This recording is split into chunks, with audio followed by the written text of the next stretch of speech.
Assalamualaikum warahmatullahi wabarakatuh. Apa kabar semua anak-anakku kelas 4, Khalid bin Walid, Salahuddin Al-Ayyubi, dan Muhammad Al-Fatih.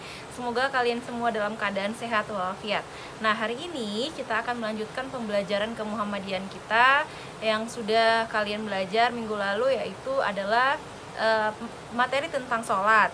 Ya, yang kita sudah belajar adalah pengertian sholat, kemudian apa itu syarat-syarat sholat, rukun sholat, kemudian waktu-waktu sholat, jumlah rakaat sholat, kemudian ada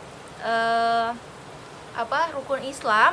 Nah, sekarang kita akan masuk pada materi yang selanjutnya, yaitu adalah manfaat-manfaat dari gerakan sholat.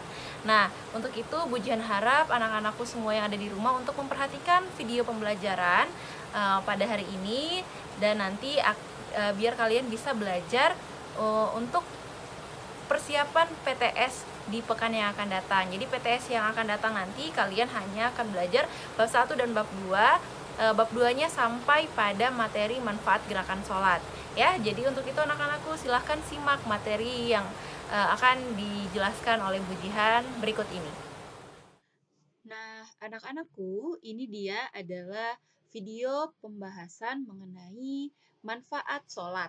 Kalau minggu lalu kita sudah belajar tentang apa itu sholat, pengertian dari sholat, kemudian, nah sekarang untuk minggu ini kita akan membahas manfaat dari setiap gerakan sholat. Jadi setiap gerakan yang kita lakukan dalam sholat itu memiliki manfaat. Apa aja sih manfaat gerakan sholat? Nah, untuk itu, Bu Jan harap kalian memperhatikan video ini ya.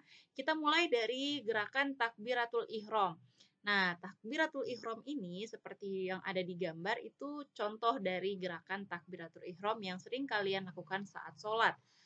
Nah, gerakan ini memiliki manfaat yaitu melancarkan aliran darah, getah bening, dan kekuatan otot lengan. Jadi, kalau misalnya kita melaksanakan sholat, gerakan takbiratul ihramnya yang benar, ya, maka akan melancarkan aliran darah di tubuh kita. Jadi yang benar sholatnya, jadi jangan asal-asal agar memiliki manfaat bagi kesehatan tubuh kita. Nah, itu adalah manfaat dari takbiratul ihram. Kita lanjut. Nah, manfaat gerakan sholat ruku. Kita kan sering nih kalau sholat pasti ada gerakan sholat ruku. Nah, posturnya seperti yang ada di gambar. Manfaatnya adalah menjaga kesempurnaan posisi dan fungsi tulang belakang. Ya, jadi kalau misalnya kita ruku yang benar, yang lurus ya, jangan ruku setengah-setengah. Kalau ruku setengah-setengah sama aja, kita nggak dapat manfaatnya.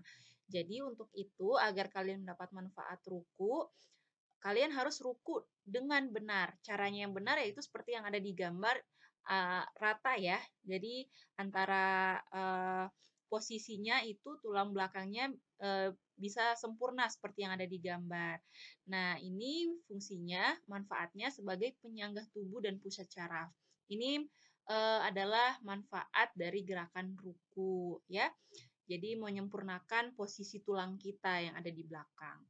Oke, kita ke manfaat selanjutnya. Manfaat selanjutnya adalah iktidal.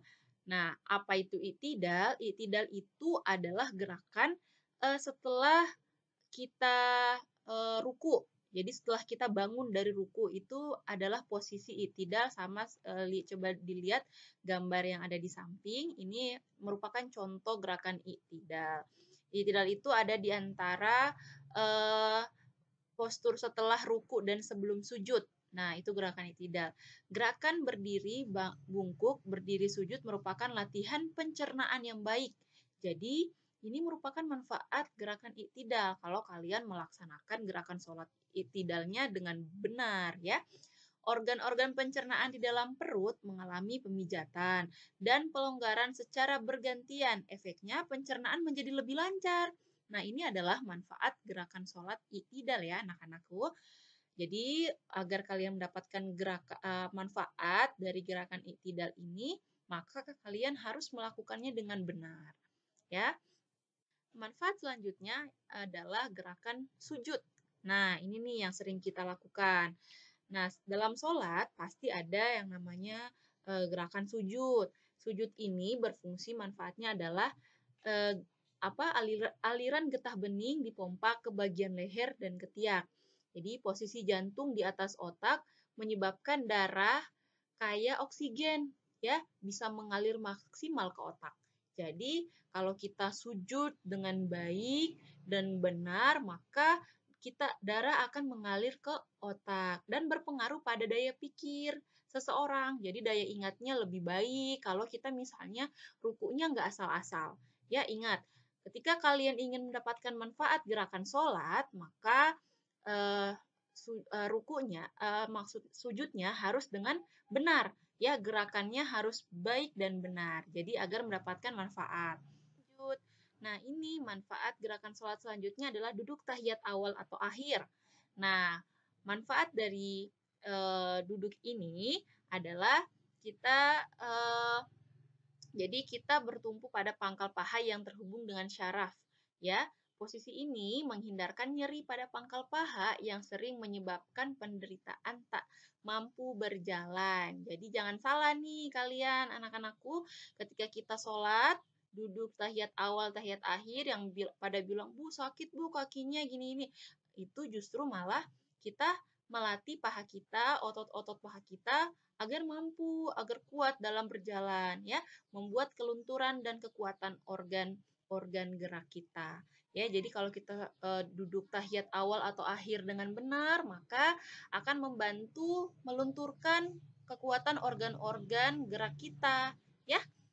Nah, sekarang ini manfaat gerakan sholat selanjutnya adalah salam. Ini yang terakhir. Salam ini berfungsi untuk relaksasi otot sekitar leher ya. Jadi kan salam, Assalamualaikum warahmatullahi wabarakatuh, sebelah kanan, kemudian kembali lagi sebelah kiri. Ini menyempurnakan aliran darah di kepala. Gerakan ini mencegah sakit kepala dan menjaga kekencangan kulit wajah.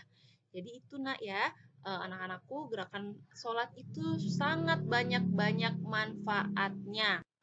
Nah, anak-anakku, kemudian kita lanjut. Ada lagi manfaat sholat lainnya. Selain dalam kesehatan, sholat juga menjauhkan diri kita dari hal-hal yang negatif. Mengapa demikian? Karena dengan kita melaksanakan sholat, kita akan jauh lebih banyak mengingat kepada Allah. Jadi kita akan takut melakukan hal-hal yang tidak baik atau yang negatif. Jadi itu adalah manfaat sholat. Kalau kita rajin sholat, kita akan lebih banyak mengingat Allah. Yang kedua adalah sholat menambah nikmat. Kenapa demikian?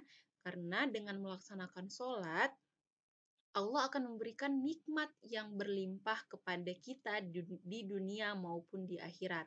Nikmatnya seperti misalnya kalau misalnya si A rajin sholat, maka dia akan misalnya mendapatkan nikmat belajarnya uh, lebih baik, kemudian dia mendapat banyak rezeki, diberikan kesehatan. Itu merupakan contoh-contoh nikmat ketika kita melaksanakan sholat. Nah, yang ketiga adalah sholat bermanfaat sebagai sarana penolong terhadap kesulitan hidup. Nah, ini adalah manfaat sholat. Ketika kita mendapat kesusahan, maka kita harus memperbanyak sholat, ya. Sholat wajib, sholat sunnah. Kita meminta pertolongan kepada Allah agar Allah memberikan keringanan atau Allah memberikan kita penolong terhadap kesulitan-kesulitan yang kita alami. Ya, itu adalah salah satu manfaat sholat. Kemudian, yang terakhir adalah manfaat sholat itu menjadi orang-orang yang beruntung. Jadi, beruntunglah kalian, beruntunglah anak-anakku ketika kita melaksanakan sholat. Karena kita termasuk orang-orang yang beruntung. Beruntungnya kenapa? Kita mendapatkan pahala yang berlimpah dari Allah, kemudian kita mendapatkan ketenangan hati, terus kita menjadi orang yang soleh atau soleha, ya itu menjadi keberuntungan untuk kita sebagai umat Allah Subhanahu wa Ta'ala. Ya, jadi jangan pernah tinggalkan sholat ya anak-anakku, karena sholat itu dari segi kesehatan dan dari segi yang lainnya banyak sekali manfaatnya. Ya, untuk itu Pujian harap kalian tetap semangat dan tetap istiqomah dalam melaksanakan sholat. Nah, anak-anakku, itu dia tadi adalah pembelajaran atau pembahasan mengenai manfaat gerakan sholat. Semoga bisa kalian terapkan di rumah agar nanti kalian dapat manfaatnya dalam diri kalian sendiri, bahwa sholat itu memiliki manfaat yang sangat baik untuk kesehatan tubuh kalian. Ya anak-anakku, semoga bisa dapat dipelajari, kemudian belajar yang baik. Nah, setelah melihat video ini, kalian bisa langsung mengerjakan latihan soal yang ada di dalam e-modul. Bisa langsung diklik link yang ada di dalam e-modul dan diisi latihan soalnya ya. Terima kasih, kurang dan lebihnya Bujian mohon maaf. Semangat terus belajarnya. Billahi fisabilillah, fastabiqul khairat. Assalamualaikum warahmatullahi wabarakatuh.